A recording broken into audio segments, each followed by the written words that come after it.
originally in English, October 2023. Positive agenda. We've talked about that so many times it gets old. We simply haven't named it that way. It's that old, from above, everything is a learning game, and nothing is wrong. From below, it looks like the good is only going around patching the holes the bad guys drill. From above, it's all a learning process. I guess the person who asked this wanted to know more specifically if there is a plan from the light forces concerning Earth. Perhaps not that expanded as all is for learning. Because we talked about Cabal's agendas, and he wanted to know what plan good forces have for Earth. I think it was meant from a bit lower level. So the level is not so high. Okay. In the end, if you can call it that way, all the souls on Earth will transcend all their limitations and all the things that keep them manifesting ugly things. That could be called the positive agenda. There is only so much the bad ones can do, because as so much evil is concentrated, it holds the seeds of its own destruction. Evil is self-destructive. There is only so far it can go before dissolving into itself. So the agenda is to transcend the limitations in the end and stop manifesting ugly things? Yes, but it's something that can only be learned through experience. What we've said before about not needing to suffer to learn is valid only when there is a certain high level of awareness in the individual. If not, it wouldn't be ready and would fall back into its old destructive habits. At lower levels, hardship and suffering are necessary to avoid stagnation. And as awareness grows, the need to suffer to learn goes diminishing, inversely proportional to the awareness of the individual. The higher the consciousness awareness of any individual is, the less it needs hardship and suffering to learn. The lower, the more it needs. But there were no limitations before all those Tiamat wars on Earth. How the Earth came to be was not planned. I don't think even good forces planned for the Earth to have become what it is. Lower level good forces. So, saying that it's all for the experience to learn to transcend and manifest good things came as the add-on reason for all this later on. That would apply to countless millions of other inhabited planets all over the universe. We can also see each one of those as individuals, not as inert planets only, containers of life. As I have explained before, souls and consciousnesses add up to form more expanded ones, as other lesser expanded ones form and shape those I mentioned first. Okay, but let's talk about a bit more narrow agendas of the light forces. Negative forces have very specific plans and objectives. Light forces' objective cannot be as general as it's all for learning. That's from the higher view. We need a more specific target. What do the positive beings in the universe plan for Earth to be? They have sent so many starseeds in here. That's the indication that there is some sort of objective. We are a living proof of that. If it was all for learning from suffering, none of us would be here. If learning and expansion through suffering were the sole objective, then we would all just let things be as they are. Or there isn't any specific objective, just to show the souls a way out? Or perhaps there are layers upon layers of objectives here. The objective is the expanded evolution of all the souls on Earth and those involved with it. But a positive agenda as such, I talked about this with my sister and we agree. There is no positive agenda as such, as that is a concept that applies to the regressive side only. Agenda means manipulation, guiding others in the desired direction, as cattle. It is also non-inclusive. An agenda means tricks and treachery, manipulation. Although we could also say that in some cases it may be justifiable. But even at the level we are talking about, there is no agenda as such. That's why it's not evident. We cannot see it as overtly as we can see the regressive's agendas and evil plans.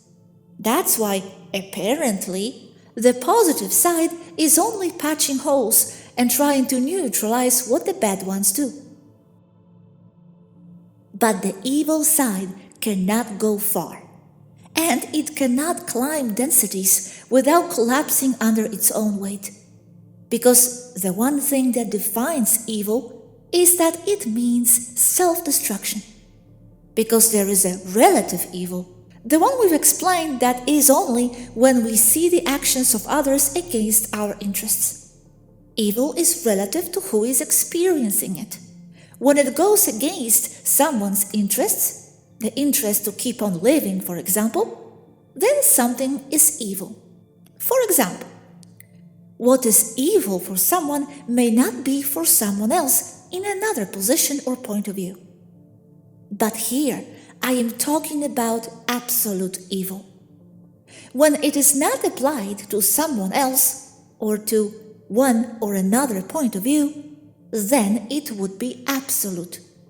And as it is not being compared to something else or seen from one or another relative point of view, evil disappears, except for one thing that defines itself. When there is nothing to compare it with, as it's not being evil to someone or something else, then it can only be compared to itself. Therefore, absolute evil is when it is isolated from everything else. Therefore, can only be evil towards itself, meaning it is the tendency to self-destruct. So evil cannot go far up in densities as it does not favor and it cannot integrate anything, because integration is making something else as part of yourself. Therefore, it is love. Psychopaths, for example, when they get locked up in a jail or in a psychiatric hospital, tend to attack themselves. But even there, some relativity remains, because those mostly are being infested by entities. Any example of absolute evil? As seen from lower realms, it's hard to place an example of absolute negativity, because if you can see an example, then it is relative. And an example of an absolute evil cannot exist outside a theoretical concept, as it tends to destroy itself. If something is evil and has nothing or no one else to be evil towards, then the only way to be defined as evil is to be evil towards itself. Okay, you say that absolute evil cannot progress in densities and would self-destruct. However, what concerns us here are those lesser relative evils with plenty of interests to bounce themselves off of and feed on. Those do pose threat to the humans on Earth. So, in other words, not sure if the self-destruction of the absolute evil is comforting enough, because those lesser evils will remain. I am just making a point where I must define evil. When a certain level of evil is achieved, even if it is only relative evil, it self-destructs. It becomes a self-deteriorating concept. An example of this is a gonable predator in Procyon. The animal eats all its prey until it is extinct. Therefore, it's being evil towards its prey, but then the animal has nothing to eat and then dies of starvation. My point is that evil on earth cannot go past a certain level before it starts to work against itself. And that will happen, and there is nothing that can stop that from happening. For example, the agendas of super enslaving the human population, with 2030 agendas and papayas and 3/4-minute cities, sounds terrifying. And even some people may say that individuals who were born under those circumstances would accept them simply because they have never known anything else. That sounds logical, but people don't exist only as what they have learned through their present lifetime. They are the result of countless lifetimes which accumulate in knowledge to form who each person is in the present one. Even if they consciously do not remember their past lives, those still define who they are in the present one. You cannot enslave humanity to the level the evil cabal wants and is planning to, because the people will collapse way before, taking the system with them. As my sister and I see this, most of their agendas are nothing more than fear-mongering to control the perception of the population and to cause an emotional reaction in them. Enslaving people at that level will only make the population sick and they will die. There is not much a soul can learn from being a slave at that level. Therefore, they will no longer be interested in incarnating on earth in that society. And that is perfectly fine, as there are plenty of other places to incarnate in. But that causes the cabal to ease off with those plans, or there will be no people to apply them to. And most living people would rather die than accept those restrictions, and probably that will be so. But this means that the cabal cannot succeed beyond a certain point, or everything will collapse on them. Then we have transhumanism, where they want to make people soulless for exploitation. You can have biological robots doing work for you, although technological ones are more efficient in that case. So the purpose of still having people is to exploit their emotions, as they are the creators of reality. That's why the cabal invests so much time and energy brainwashing people and guiding their perception, so those souls go on with their lives and manifest the reality the cabal desires them. But they need people with souls for that. Therefore, we see a limit to their agendas. Even the papayas had a limited effect and not as they wanted. We are coming to see that as we move along. That's perhaps why they are planning to start all that theater again, once more. But more people know that many things didn't add up the first time. So it would be a lot harder to do it all over again a second time. People learn, each one to their level, but they do learn. That's why they must move slowly and through many years, as to exploit the veil of forgetfulness, or else they will not cooperate. It is true that the vast majority of the people are helpless, brainwashed idiots that will follow whatever their evil governments tell them.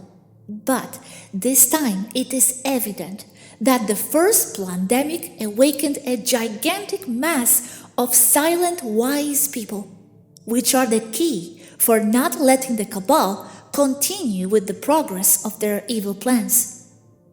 As we've explained many times before, starseeds affect a large area and people around them. All you need is one super starseed to turn the world upside down. The evil agendas and plans are very evident. They are overt and noisy, and the positive ones are silent. That's why most people cannot see the positive side. But it's there, and in the hands of all those awakened people who are silent, who know that it's useless to try to convince their ignorant family members. So they go about their business on their own, disobeying government orders and writing books, making videos with special wording in order to jump the filters, but worded in such a way their like-minded people will understand. All this is very hard for the cabal to stop. And that's why they implement things like continuous monitoring of everything the population does, using the web and AI, as an attempt to foresee and to anticipate what the silent are doing. There is no positive agenda. The positive side simply is. It does not need to prove anything. It does not need to convince anyone, as it knows that all the souls will understand at the end of the day, and at their own pace. The truth will defend itself, as the saying goes, and this applies to the positives as well.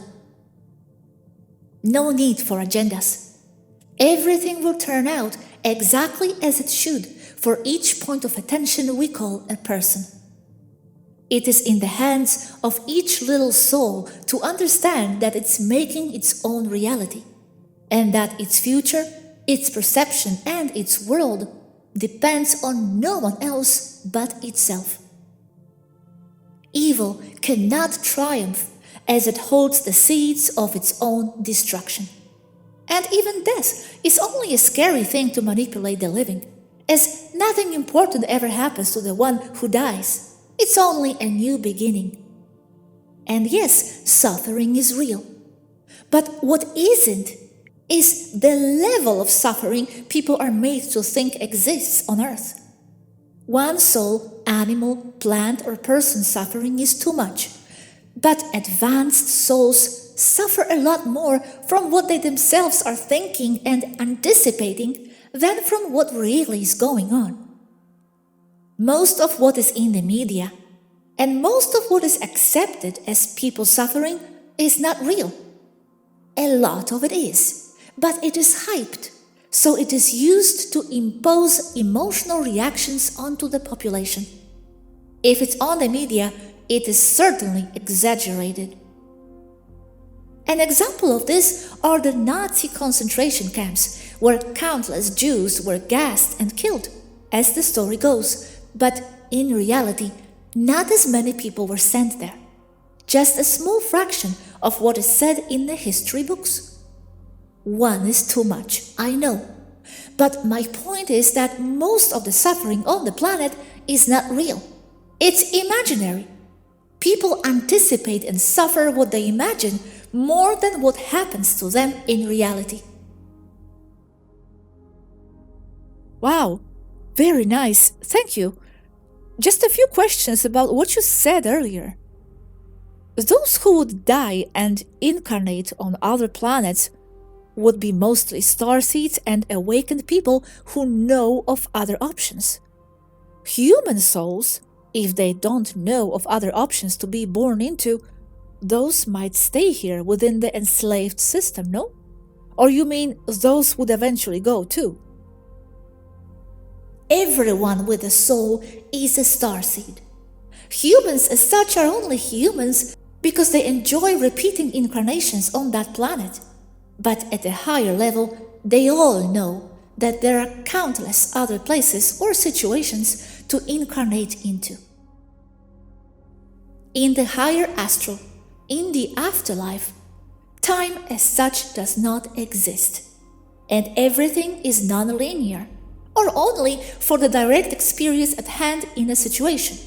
Parentheses, finding someone in the astral and talking to them is linear, but only contained to that single situation. This means that each soul goes to and lives exactly what it is. Souls live who they are, as their external world is their reflection. In other words, their frequency dictates where, when, and how they incarnate. There are no mistakes and no victims. Those are only relative terms again, like evil. Good always triumphs, yes, even though from one or another relative point of view, it does not look like it does. So, you mean on their soul level deep inside, they didn't forget that other options to incarnate exist, even if it's buried inside? They always know. As in the higher astral, they remember everything very well, where they have been and who they were. And even if it's only on Earth where they incarnate, as time is flexible, so are reincarnations. Therefore, they will live on Earth a good experience the next time, if they are a vibrational match to that good life. But we do take matrix ideas to the astral and to the afterlife. So, if we are programmed to believe there are no other planets to be born to, that's what we will manifest, going back to Earth. So be it then. That's their vibe, and that is what they will live. And that's why spiritual progression is so important, and that's why it can only be a personal voyage. No one can walk the path for them. We take our ideas everywhere, as they are who we are. Lower astral or higher astral, all the same. It is only the nature of those ideas, their vibration, which dictates where they will go and what they will live, lower or higher astral. And classifying any group of ideas as matrix is again only a relative concept. So how is it that we remember everything there in the astral while also taking matrix ideas with us? Wouldn't they dissolve then as we remember everything else there? Or do they mesh? They mingle and mesh all the same. They take on another meaning while in the afterlife. It is each soul's problem to accept them or see past them all. That is what spiritual progression is for. But if they remember there everything anyway, then what's the purpose in deprogramming in life? Unless it's all meshing there somehow. You don't need to deprogram in life, as Dolores Cannon said. Your spiritual progression occurs all the time, wherever you are, alive, dead, in the higher astral, wherever. Okay. And Yazhi, going back to the main topic. You said it only seems as if the good side was patching and going on randomly with no agenda objective. But to me, it's more than it seems so. It is so. We are patching. We are counterbalancing what they do. We are undoing what they do. We are cancelling out what they plan, etc. Isn't that all patching? Yes, from that point of view it is. But that does not mean that the positive side will not succeed. All that patching means the bad side is on its toes to continue existing. They are not well. They are not thriving. They are in serious trouble because they need to resort to ever-increasing bad agendas to be able to milk the population for manifestation energy they consume as food. And the more they force everything in their direction, the harder and harder it will get for them to continue. The patching is collapsing them. But in reality, no one is patching anything. The truth will defend itself. And what happens when it does? Then there will be no earth as such for souls to go there to have a strong, short, terrifying, but extremely soul-expanding lifetime. And Earth will be just another interstellar civilization with a holistic society. Is that what you would want? Is that what Urma would want? Caristus? What do you and they truly want Earth to become? It's not about what we want. It is about what humans want for themselves. We are just guides. The answer must be, though, what you just said, the interstellar civilization with a holistic society. Otherwise, you wouldn't have said that this is what would happen if the good side won. Yes, but that is my interpretation of a good outcome, and it is not what the human population, expressed through its collective unconscious, truly wants. You are just guides, but guides towards the holistic interstellar civilization, or towards what? We are not guiding with any purpose other than expanding human minds so they can make wiser decisions. It's not up to us. Our only true definable purpose is to ease suffering. Although, in the moment we guide, we become enmeshed. And we become part of the matrix as more noise in the media that confuses the human mind. There are no extraterrestrials who are noisier than us, not in at least last 100 years. We are so noisy that we are even classified as science fiction. Being so noisy, we simply cannot be real, many say. I see souls thriving. I see them transcend all bad things. Love and integration are stronger. The higher astral on earth is strong. Many powerful, loving people there, who together make a much stronger force than the Matrix.